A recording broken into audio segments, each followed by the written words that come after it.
installment.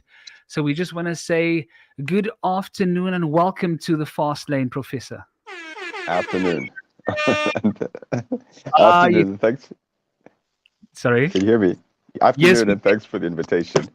You sounding much clearer than last week. Thank you so much for joining us via StreamYard. And for those of our listeners who have access to Facebook, you can also catch this interview a little bit later and just re-listen to it again. You are joined by myself and my co-host Zanele.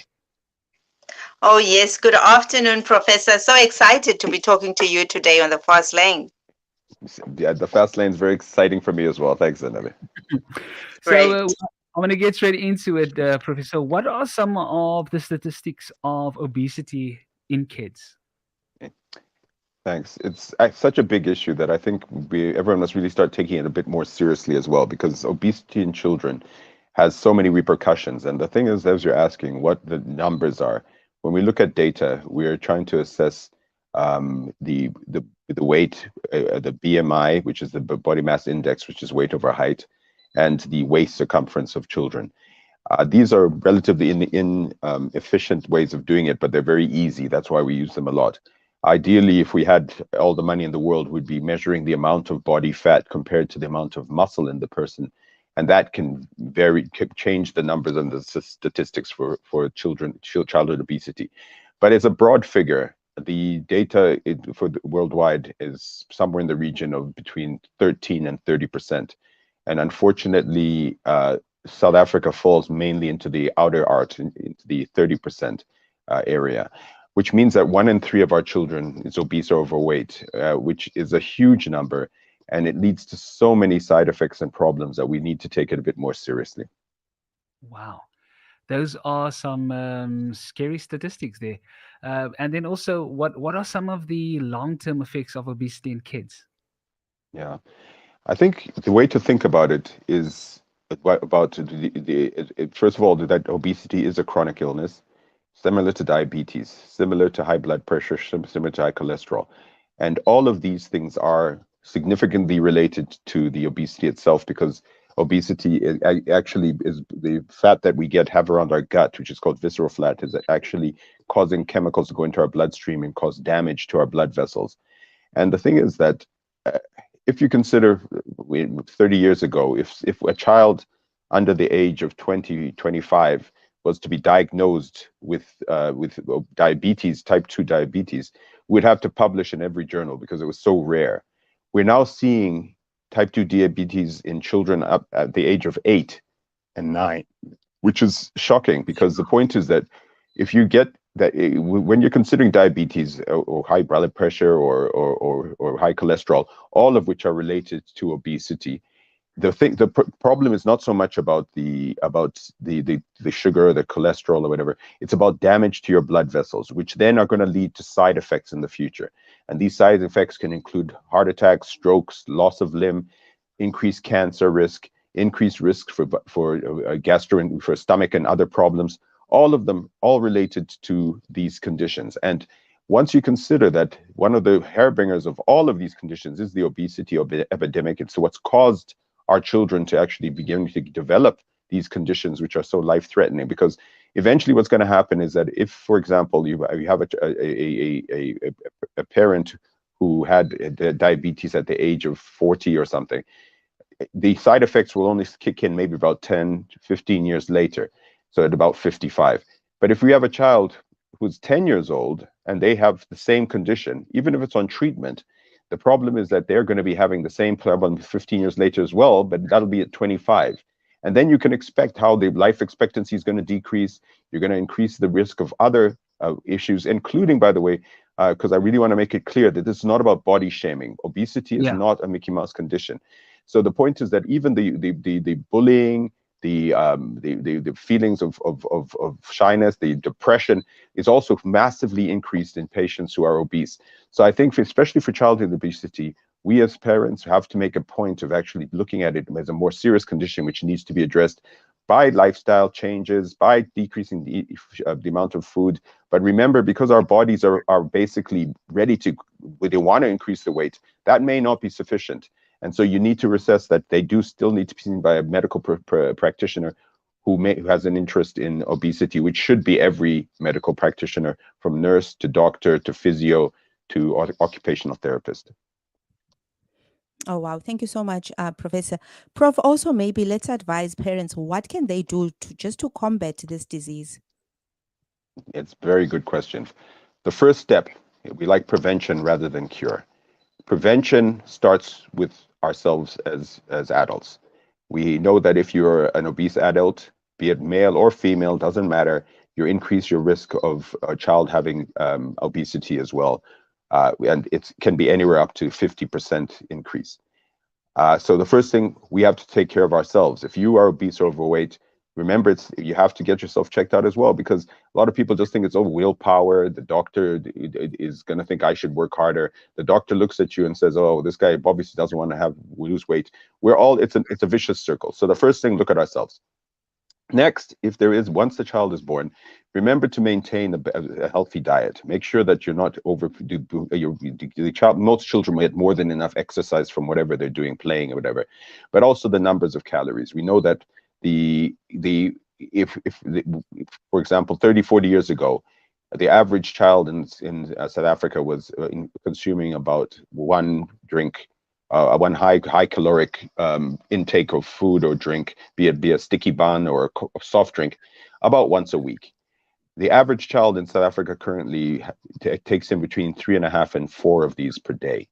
And the biggest problem with most high calorie, and it's not really about the type of calories, but the numbers of calories. The more the numbers come in, the biggest issue for most of these high fructose and sugary things is that there's a part of the brain called the satiety center, which tells you that you're full. And if you are taking in these, they don't actually go there. And the chance, if you are having 2, say, cans of a fizzy drink, you're taking in the equivalent amount of calories to a full meal. But the problem is this satiety sensor doesn't pick it up. So you'll have these 2 drinks or whatever, and then you'll say, oh, I'm still hungry. And then you can eat a full meal as well, which is doubling your calories. So I think we have to try to limit a little bit on some of the nastier foods and things that that children eat, particularly like with the Surgeon General in America. What they said is that you should get a more colorful plate at least twice a week, which means that you're gonna be cutting out things that are beige and brown and essentially the things that are more likely to cause obesity. The third thing is also just to talk and discuss with the child, because obesity is also related to stress and depression. So we have to make sure that our children are actually happy, and this is not just for families, it's actually a societal thing where we have to include all stakeholders, including the government, to make sure that we don't have stress.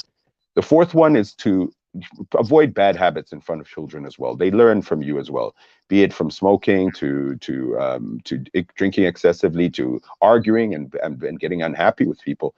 We have to do that. But regardless, you mustn't be putting too much blame. A lot of people say, okay, listen, I've tried all these things, but my child is still obese. It's my fault. And then they're giving themselves more of a headache. Again, it's a chronic disease. It's something which can happen to both adults and children, and it needs to be addressed. And there are treatments that we can be out there that can help to assist with maintaining the decreasing the obesity in children.